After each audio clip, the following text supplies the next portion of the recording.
occasion that is very close to our mission, to our hearts, because September is also Generics Awareness Month. So as we kick off our celebration of Generika Drugstore's 20th founding anniversary, you will hear from our leadership today. So, si Sir Ted, Sir Paulo, and Attorney Ed, you will hear key highlights of our 20 years of service to the community, and also our continued commitment to pursue our founding vision and mission, and alongside working with AC Health to achieve its vision of an integrated healthcare ecosystem. So, to officially begin our session today, please watch this video. This is for you. But welcome to AC Health, and welcome to our Generika roundtable. So before I begin, I just wanted to say thank you to Ted and to Tita Linda, who've been our partners for the last 8 years. So we've been part of the journey for 8 out of the 20 years. And it's just been a delightful journey, Ted, Tita. So thank you for the friendship and the partnership and all the love throughout all these years.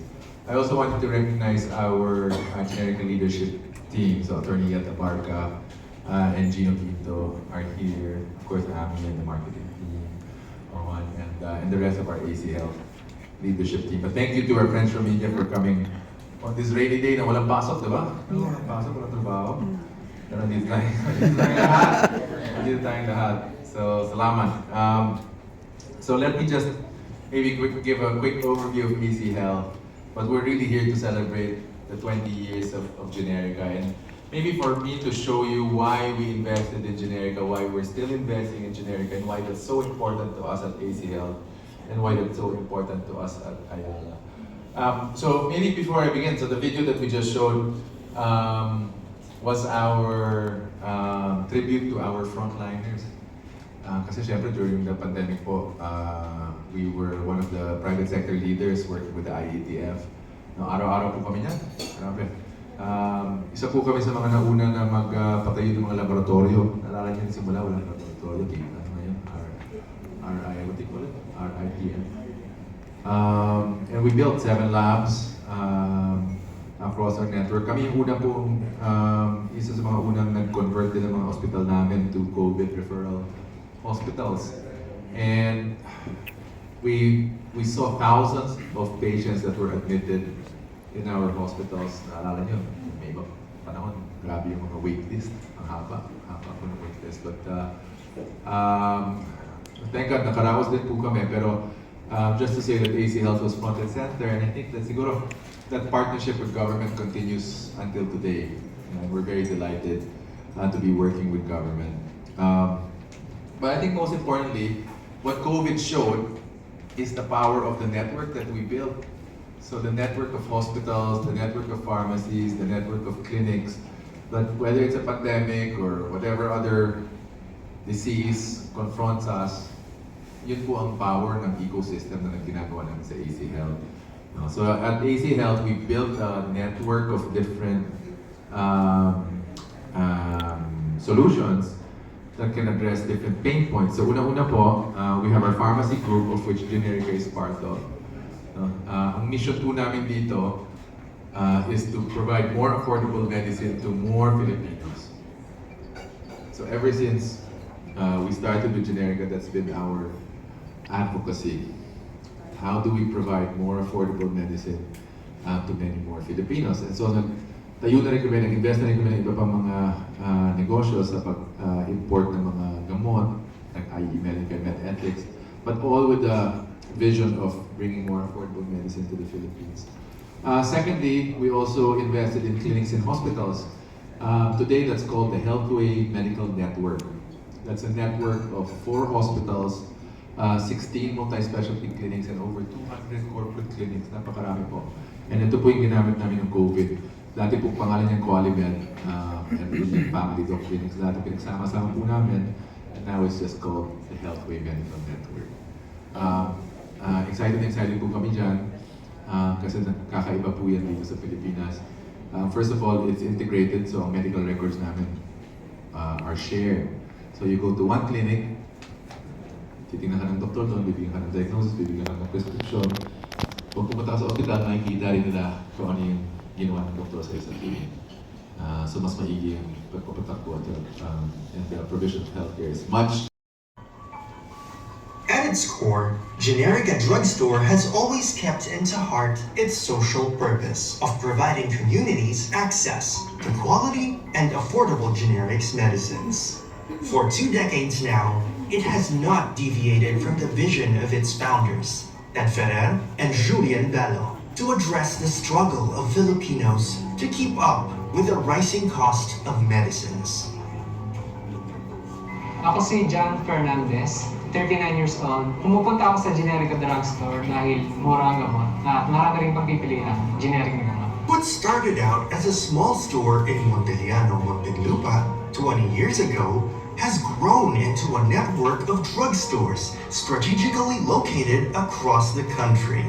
Generika Drugstore's mission in creating a positive impact is made exponential through the hard work and commitment of our pharmacists and store frontliners, who ensure that our customers are given the best store experience and the right care that they need. Generika's mission is also being embodied through its Plus services, a truly value-add service to our customers.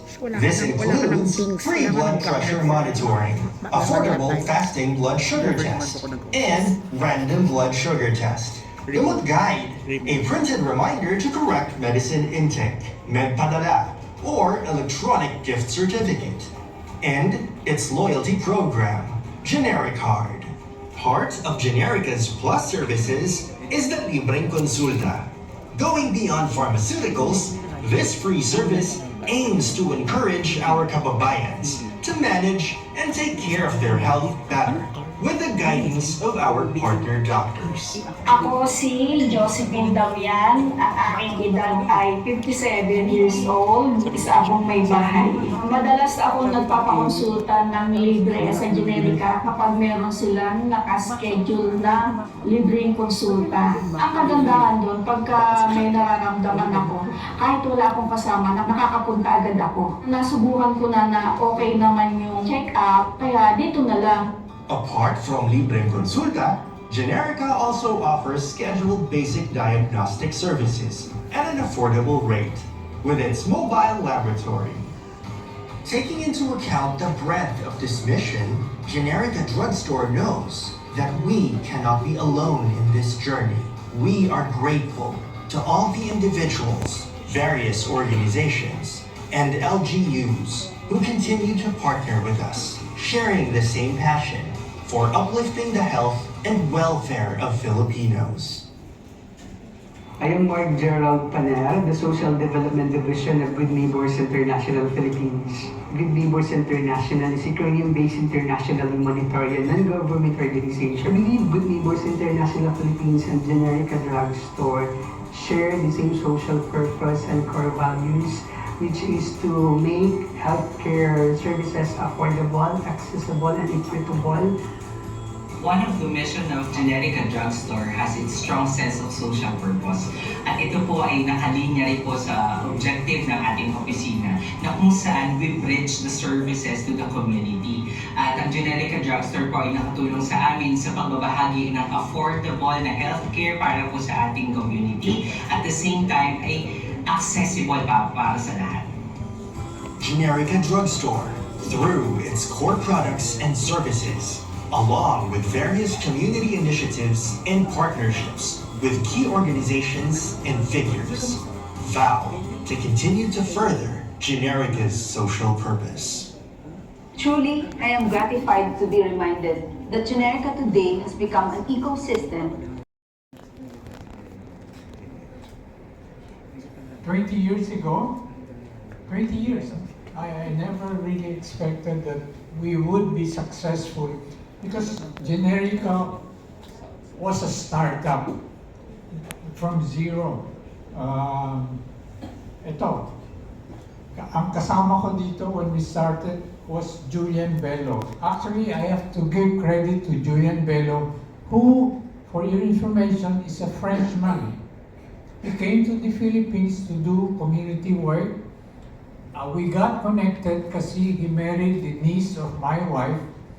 And then in 2003, Julian, when I was about to retire, approached me and said, why don't we put up Generika Drugstore as a joint venture?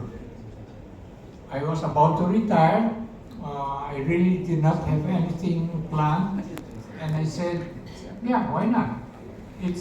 And the reason I said why not is because of what I remember about my father, who was a medical doctor and he practiced until the age of over 80 years in Zamboanga City. He had many patients, many from the poor families, because he had also a mission to help them. Ito, would you believe, during his time, he was charging a professional fee of only ₱2. Meron pa bang ganun na ₱2 you go to the doctor and you can charge ₱2? I would go to the clinic, nakikita ko ang daming pasyente, and ₱2. Minsan, kung talagang hindi kaya, libre pa. That was what my father was doing. Now, I did not become a doctor because wala sa calling ko. I went into something else. Kaya when the opportunity came up, magre-retire na ako at 60, hey, maybe this is the way I'm supposed to do this.